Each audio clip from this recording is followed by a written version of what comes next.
It's cheaper now to get a gun than a cell phone. Especially if you're a member of one of Montgomery County's 101 gangs. Can you believe that number? Well, today we've confirmed that the Montgomery County Sheriff and Dayton Public Schools are actively working together to combat gang activity.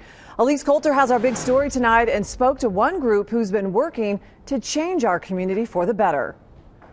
Omega Street Advocates has been working here in the community for the past 6 years and say the violence in our community needs to stop. Whether it's a gang or a group, if they're shooting people, if they're killing people, it's a serious problem.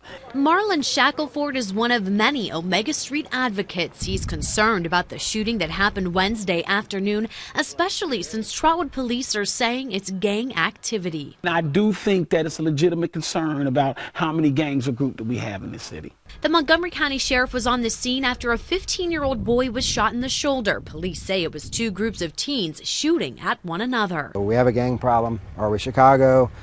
No, but we have gang problems. Groups of kids actually use gang signs and recognize each other by certain colors. Some hesitate to call them a gang. I like gang/group.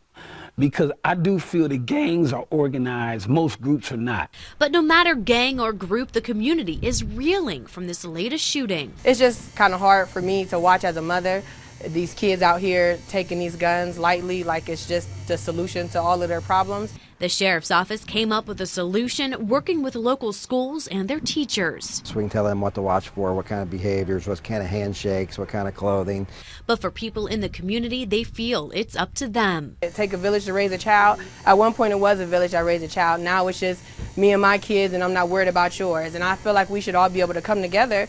And when you see a child slipping, pick them up. We spoke to Dayton Public Schools today. They tell us they are working with the sheriff's office on a program to combat gangs and say they fully support the sheriff's efforts.